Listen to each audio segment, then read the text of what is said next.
Hey everybody, my name is Beth Griffith. I am the owner of She Works Here. I am a brand and marketing strategist and I own my own company. It's called Griffith Enterprises. And what I do is I help, I do some programs to help women to be able to build their own businesses, but I also do marketing for companies. The companies that I do marketing for, they're typically companies where it's a woman who she's already built a successful business and she recognizes how much work it is to market, and so she passes it off to me. So anyway, I wanted to hop on and share some insight into how you can go about getting your brain on board with your business. One of the biggest obstacles that people have is overcoming this confidence issue, this imposter syndrome issue. Getting to the point where they really, really believe that they're good at what they do, that their business adds value to the world, and that they should charge for it, and that people actually want what they're charging for. And so I wanted to share with you guys a little bit about how I've gone about doing that and give some tips and strategies and advice for how you can do that too. So when it comes to She Works Here videos and podcasts, what I want you to know is that it's work. When you listen to what I'm talking to you about, it's not just something to come and listen to and have a good time or pass your time with. These are actually designed for you to go and do work so that you can actually make the progress that the episodes are designed to create. So this is our first officially recorded episode. I don't know if on the podcast it will be the first episode or a little bit later. But this is the first recorded. So thank you so much for being here. So I want to tell you why this is so important to me.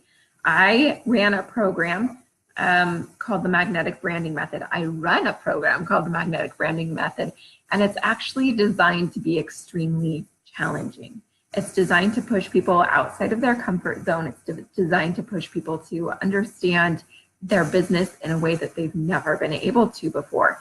And so the first time I was running it, I had people doing some different exercises and I met a lot of resistance. So some of the people were like, yay, I love it. Some of the people were like, whoa, this is a lot of work. Guess what? Business is a lot of work. So what the problem was, though, was that instead of pushing them to do better, I stopped believing in myself and my business. And so this resulted in me taking an emotional and a mental and a business hiatus. And I ended up going into a pretty severe depression. It was not because of this particular scenario that I went into the depression. Just side note, I had a lot of other things happen in my life. So some really tragic things happened in my life. And so, I would, just because the things that were happening in my life, I really struggled when it came to this particular period of time meeting resistance with, hey guys, this is what you need to do. And not everybody was on board with that. And so, like I said, went on a hiatus. I went and I got on some antidepressants. I went and I took a few months off from my business to really think about, is this what I love to do? Is this really what I want to do? Am I even good at it? Does my business actually add value to this world? Or is it really like everyone says, where, you know, in the coaching industry, kind of this weird like MLM, but a really sketchy one, right? Because I love network marketing. I think network marketing is awesome. It's brilliant. It's just not where I'm able to pour my passion into. And so, so there's just a lot of talk out there about is coaching just like everybody's coaching coaches to coach coaches, right? So long story short, I take this hiatus and then I came back with fresh eyes. I was actually kind of forced to come back by some of my clients, where client after client after client started to reach out to me and say, hey, a year later, this is where I am. A year later, this is where I am. A year later, this is where I am. And so all of these different people started to reach out to me, and I saw what I did actually did make a difference. And so I came back and I looked at all of my content with fresh eyes. And I literally sent my sister a message on Facebook, and I wrote, holy poop, I don't know if you know this, but I am brilliant. And so it was just this moment of all of a sudden, I looked at all of this information, all of this evidence, all of these things, and I realized I actually do add an incredible amount of value to people in their businesses. And I need to get back to it because not only does it make me happy, but it matters in this world. And so I'm going to talk with you guys today about what I wish I had known before that hiatus. Okay. So after I, came back, I saw everything. I put my post out there. It's like, I'm back, baby. All of my people were so excited, and I'm so grateful to every one of them. And I began to see lots of evidence. That everything I touch marketing-wise, it's actually very brilliant.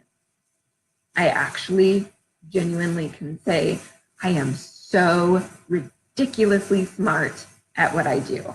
And that's what I want for everybody in their lives, not necessarily in their business, because not everybody's designed to be a business person, but I want every person to feel every single day like they are absolutely brilliant in the things that they do in their life. So anyway, that is why I am so passionate about this topic and why I want to help and share it with all of you. So I reached out to my audience and I asked a question, and I asked, when it comes to believing in yourself and your business, what is it that you struggle with? What are your questions? What are your issues around this? And so I had some people respond, and they chose to respond anonymously, and I want to respect that. And so I'm just going to share with you a little bit of what they said. I do sell things, but I have a problem with believing that people want and will want and buy my product. And, this is something that shows up for so many people. And this is actually a production issue. This is, and what do I mean by production? This is, you can't see the results that you're producing. So since you can't see those results, your mindset begins to falter. And so it's really important in these stages that you start to use repetition of evidence to create strong emotion. Strong emotion is one of the ways that we can break through a filter in our brain that allows us to actually change how we see and experience this world. And so, repetition itself isn't what changes the brain, but if you see enough evidence that, oh my gosh, what I am doing actually matters in this world, and you put that on repeat, eventually you're going to actually start to feel like, oh my gosh, this matters, okay? The important thing is focusing, not on, oh my gosh, I'm freaking out, I don't have confidence, if you get all stuck in your head, instead of focusing on what comes next, which is evaluate and tracking that progress, then you're going to really, really struggle in your mindset, and it's going to cause everything that you're working for to fall apart, okay? So we'll dig into that more later, but just a little insight there. The second anonymous comment was, other people in my industry think it's inappropriate for me to charge what I do, for me to charge what I do for what I do at all. And it's so difficult for me not to doubt myself. Now, this is when we are blaming other people, when we're saying, well, other people say blah, blah, blah, blah, this is actually an us issue, which is really interesting. And so this actually is a mindset issue. So we have to work on strengthening our mindset so that we don't worry about what other people are saying, what other people are thinking. Certainly look and ask yourself, is there any truth to this? But if you believe that your industry needs to change, then it's going to come down to your strong mindset to be able to prepare you and strengthen you and allow you to do what you want to do, okay? So this all really comes down to, everything comes down to self-awareness, okay? So what is self-awareness? Self-awareness is understanding what's going on in between your own ears. Self-awareness is understanding what you're gifted at, understanding what you're skilled at. Self-awareness is leaning into your strengths. Self-awareness is not forcing a business that you don't want to do just because you want to prove it to other people, right? It's understanding, what do I actually want? So self-awareness could be a podcast entirely all on its own, but it's what's ultimately important is that you start to develop an attitude of self-awareness and of intentional self-awareness. Okay, so here's, before we move forward and we talk about anything, here's what I want to say is that there's this caveat. Not everybody is an entrepreneur, and a lot of businesses will fail. And it's important to recognize that if your business fails, your business fails, not you. You don't fail, your business fails. Okay, so it's important that you can create this distinct difference between your business and you, because so long as you have each other lumped in, you're going to have so many mindset issues that hold your business back. And these mindset issues will hold your business back because you're conflating it with you. All right. So stop thinking of your business as yourself. One of my favorite things is when my clients come to me and they say, you know what, I've been running this business and I ended up realizing that I am not passionate about business. I'm actually passionate about X, Y, or Z. And I'm going to go all in on that. That's what I want for people, is for people to develop that self-awareness of what makes them happy and go for it. So just a reiteration, this is your business. This is you. It is not your baby. If it fails, guess what? You didn't fail. Okay. So what we want to start with is we want to start to identify what is the environment that you would find yourself in. If your business was something that you really believed in, if you really believed in yourself, if you really believed in your business, you were confident in your business, what would that even look like?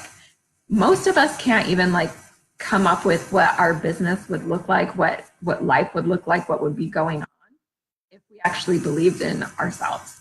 And so you cannot create something that you cannot see. So make sure that you can get a crystal clear picture of what would your business look like if you were actually confident in it.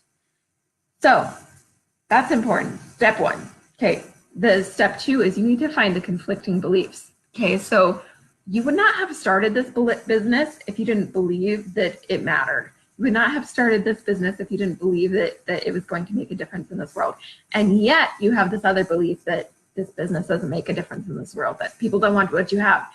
And so you have these two extremely conflicting beliefs. And there's this concept from the book, The Four Agreements, called metote. Okay, and metote is when you have a belief, and these two beliefs, they are in direct conflict with each other.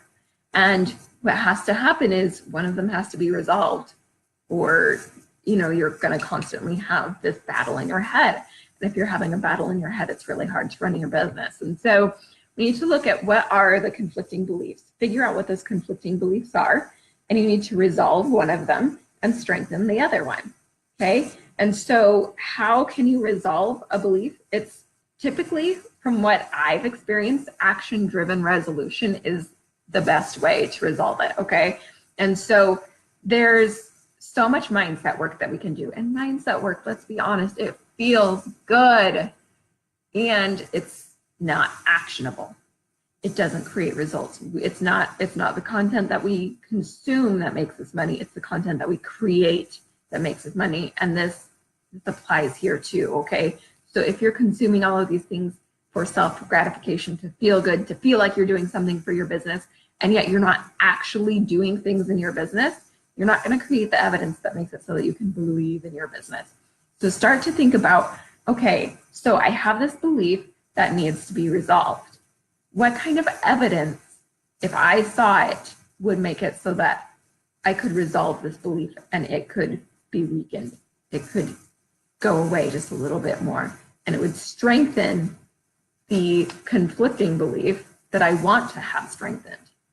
Okay, so I don't make a difference in this world.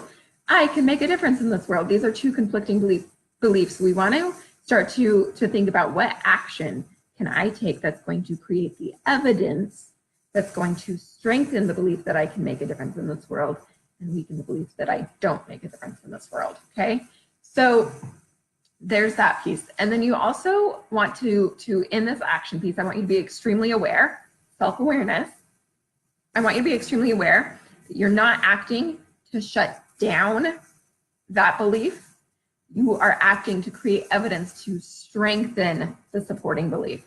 Okay, the unsupportive belief, we're not smushing it down, we're not turning it off.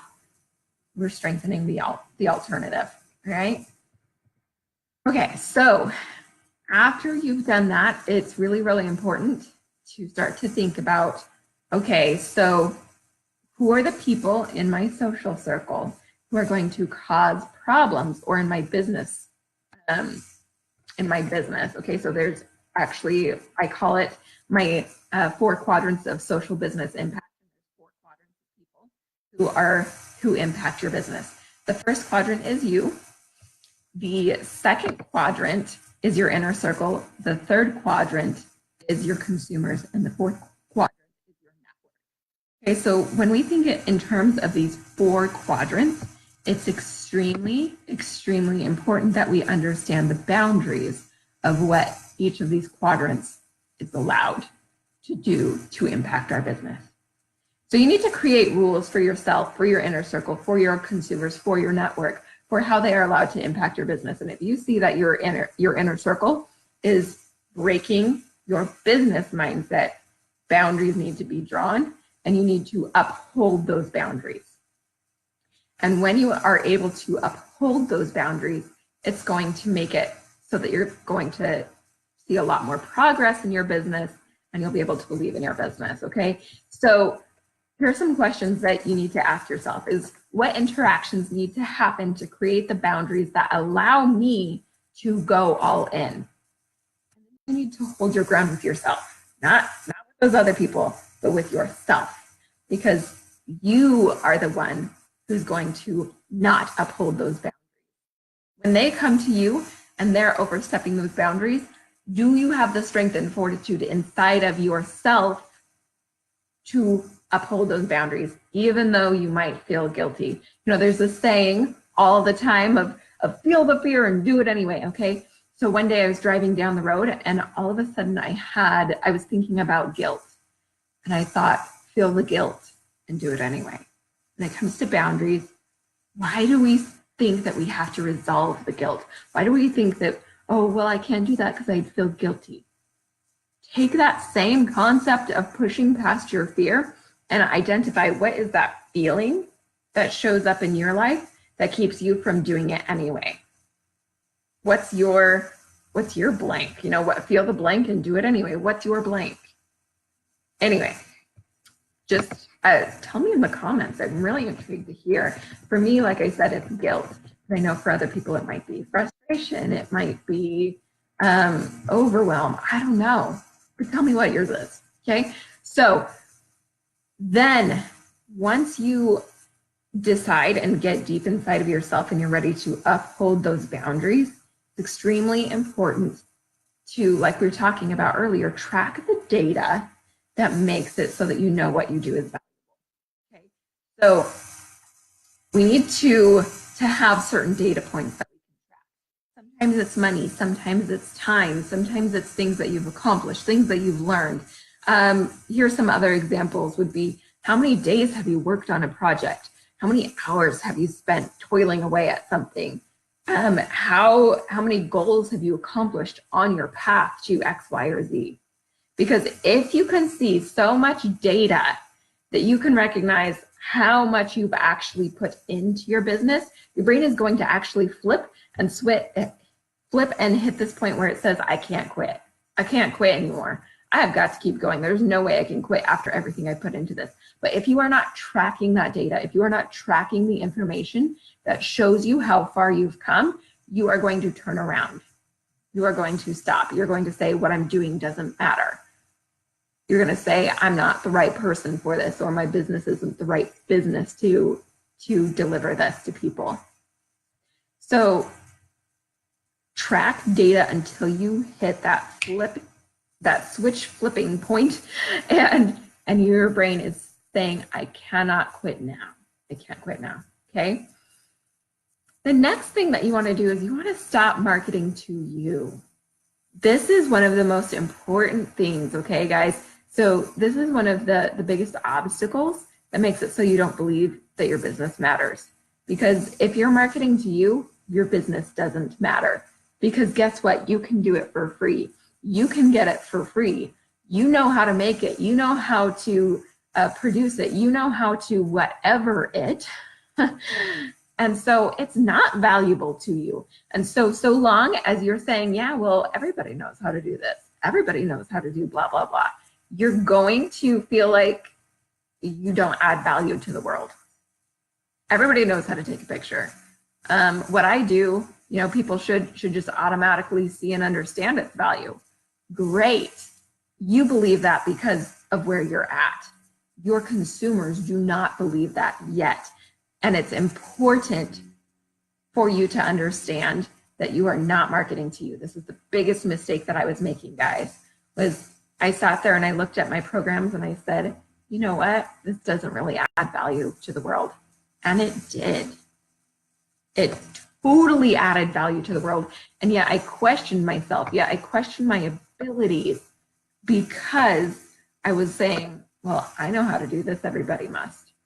And that's just not true. So go back to the basics. In your industry, go back to the basics of what you do and recognize that what's basic to you is beyond the basics to others. But it's only beyond the basics if you can show them how to do it well, or if you can, provide something different, something unique. If you can provide something that person cannot provide for themselves, suddenly you're going to find yourself in this state where you're recognizing, oh, wait, what I do actually is valuable. Hi, Misty, how are you? So, here's an example. In the marketing industry, people are saying constantly all the time, be consistent, be consistent, be consistent, right? But when it comes to being consistent, it's really, really hard to emphasize how important consistency is if you can't give them an experience that shows them what consistency does for their business, or what it looks like or what it feels like, because it's this really vague idea. Okay, consistency, right? Yeah, I'm going to just do that.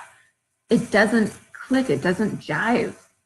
And so because it doesn't click and because it doesn't jive, what ends up happening is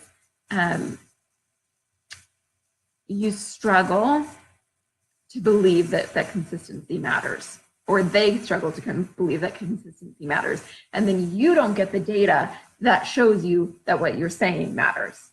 Okay? I hope that makes sense for you guys. Leave me comments. Let me know if it doesn't, because it's an important concept.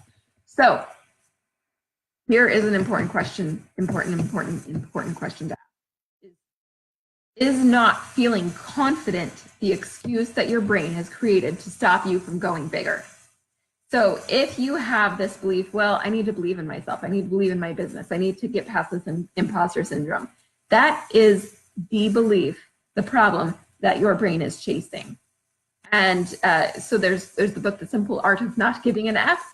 And he talks in there about the importance of choosing your problems. Okay, you need to choose what problems you're willing to chase, because your brain is constantly looking for problems to solve. So if your brain is constantly looking for a problem to solve, what happens is if you don't give it a better problem to solve, then it's going to stick with the one that it's got.